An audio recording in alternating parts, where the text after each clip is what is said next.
में ऐसे क्या मेजर फ्लॉस थे जिस वजह से हादसा हुआ। तो देखो, सबसे पहले तो टाइटन कोई नॉर्मल एक्सप्लोरेशन सबमरीन नहीं बल्कि एक एक्सपेरिमेंटल सबमरीन थी, यानी कि आप इसे फर्स्ट टेस्ट मॉडल भी कह सकते हो। अब क्योंकि इसे बनाया ही एक्सपेरिमेंटेशन के लिए गया था, इसीलिए इसके फाउंडर ने इसके शेप को भी नॉर्मल स्फेरिकल से चेंज कर दिया था into cylindrical shape, and the reason was mostly because of business. उन्होंने मे भी सोचा कि स्फेरिकल सबमरीन में सिर्फ 2 ही लोग बैठ सकते हैं, तो एक ऐसा डिजाइन बनाना चाहिए जिसमें एक ही टाइम पर ज्यादा लोगों को ले जाया जा सके, और इसीलिए उन्होंने सिलेंड्रिकल शेप की सबमरीन बनाई। पर सबमरीन के डिजाइन को चेंज करना ही टाइटन के फाउंडर की सबसे बड़ी भूल साबित हुई, क्योंकि सबमरीन को स्फेरिकल इसीलिए बनाया जाता है सो दैट उसके हर साइड पर वाटर प्रेशर इक्वल हो और उसके क्रश होने के चांसेस कम हो जाए। और इन्होंने ऐसा शेप बना दिया जिस पर प्रेशर अनइक्वली डिस्ट्रीब्यूट होता है, प्लस कैबिन स्पेस बढ़ाने से सबमरीन के सेंटर में ज्यादा प्रेशर लगता है, जिससे उसके बीच से टूटने के चांसेस ज्यादा हो जाते हैं। ऑल्सो डिजाइन कॉम्प्रोमाइजेस के साथ साथ इन्होंने मटेरियल के साथ भी छेड़खानी की।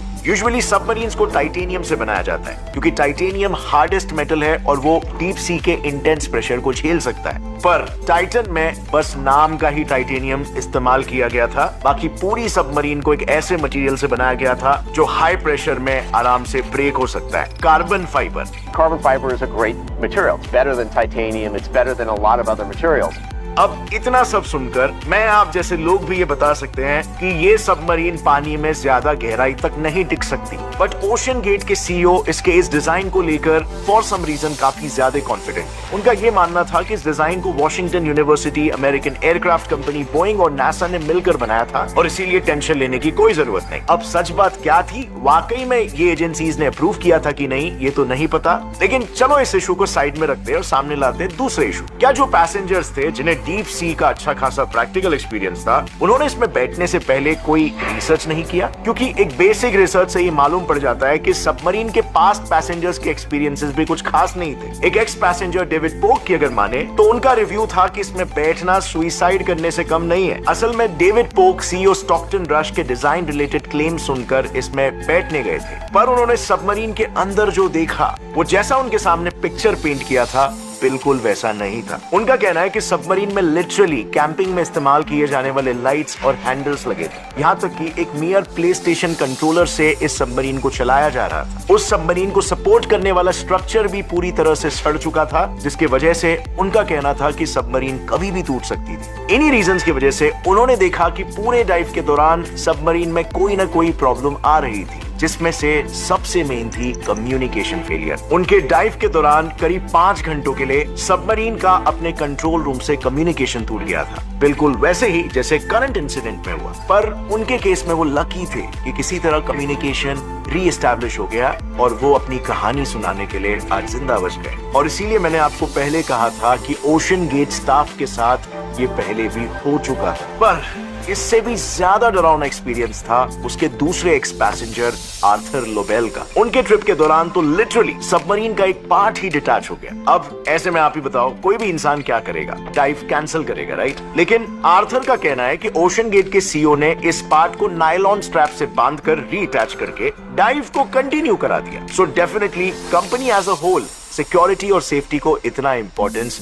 नहीं दे रही थी। बट यू नो व्हाट, ये दोनों हादसे कभी होते ही नहीं अगर टाइटन के फाउंडर ने 5 साल पहले अपने एक एक्स इंजीनियर डेविड लॉकरिज की वार्निंग को नजरअंदाज नहीं किया होता। दरअसल 2018 में OceanGate CEO Stockton Rush ने लॉकरिज नाम के एक इंजीनियर को टाइटन सबमरीन पर काम करने के लिए हायर किया था। अपने टीम के साथ उन्होंने सबमरीन को डिजाइन तो किया, बट उसके टेस्टिंग के दौरान उन्हें कुछ गड़बड़ी लगी। उन्होंने देखा कि 4000 फीट डेप्थ के बाद उसके हल, व्यू पोर्ट और कंट्रोल्स में क्रैक्स पड़ने लगे थे, यानी कि 4000 फीट से नीचे जाने पर सबमरीन का टूटना लगभग तय था क्योंकि वो प्रेशर को हैंडल नहीं कर पा रहा था। और लॉकरिज के एनालिसिस के हिसाब से इसकी 3000 फीट पर भी टिके रहने की कोई गारंटी नहीं थी, और ओशन गेट ने तो कोई सेफ्टी सर्टिफिकेट ही नहीं निकलवाया था।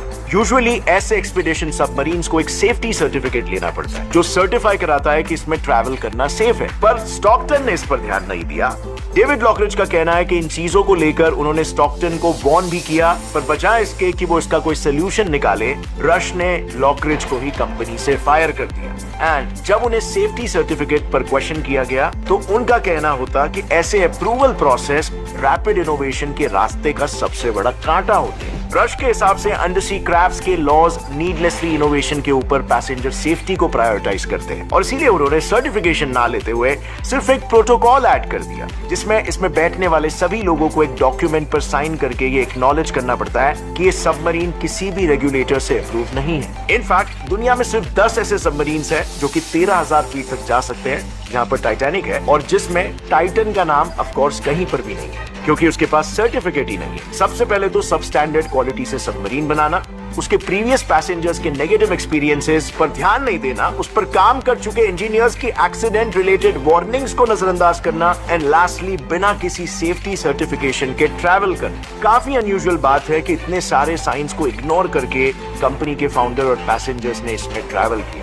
लेकिन अब सवाल आता है कि दुर्घटना आखिर घटी ही कैसे? वेल, रिसेंटली आई रिपोर्ट्स के अनुसार इस एक्सीडेंट के पीछे का रीजन कैटास्ट्रोफिक इम्प्लोजन हो सकता है, जिसके चलते सबमरीन की हालत कुछ ऐसी हुई होगी। अब जैसे जैसे आप समुद्र में गहराई में जाते रहते हो, एक ऑब्जेक्ट पर जो चारों बाजू से प्रेशर अप्लाई हो रहा है, पानी के वॉल्यूम की वजह से वो बढ़ता चले जाता है, बिकॉज जितने गहराई में आप हो उतना ज्यादा वॉल्यूम पानी का ऊपर से आपके ऊपर एक्ट कर रहा है, राइट? पानी के जो मॉलिक्यूल्स हैं और नीचे से पानी के मॉलिक्यूल्स की बॉयंसी। सो चारों बाजू से अगर प्रेशर अप्लाई हो रहा है तो ऐसे में कोई भी सॉलिड ऑब्जेक्ट क्रश हो जाएगा, इम्प्लोड हो जाएगा। सो अगर लेटेस्ट रिपोर्ट्स की माने तो यूएस कोस्ट गार्ड ने एनालाइज किए सोनार डेटा के मुताबिक वो सबमरीन कैटास्ट्रोफिक इम्प्लोजन का शिकार हो गया है। पर ऐसा इसीलिए क्योंकि पानी के 10,000 फीट नीचे प्रेशर सी लेवल के कंपैरिजन में 350 टाइम्स बढ़ जाता है। इतने प्रेशर में कोई भी अनसर्टिफाइड सबमरीन क्रश हो सकती है, जिसे साइंटिफिक लैंग्वेज में कैटास्ट्रोफिक इम्प्लोजन कहते हैं। सो एक्सप्लोजन मतलब बाहर की तरफ फटना, जैसे कोई पटाखा फटता है, और इम्प्लोजन का मतलब अंदर की तरफ फटना, यानी क्रश हो जाना। उसमें मौजूद लोग किसी पेपर कप की ही तरह पलक झपकाते ही क्रश हो गए हो। I know this is very unfortunate event, जिसमें सभी लोग ओशन गेट कंपनी को ही ब्लेम कर रहे हैं। मेरा भी ये मानना है कि कंपनी ने जेन्युइनली काफी ज्यादा सेफ्टी को लेकर लापरवाही रखी और शायद अगर स्टाफ ने कम्युनिकेशन टूटते ही इमीडिएटली एक्शंस लिए होते तो आज ये दुर्घटना नहीं घटी।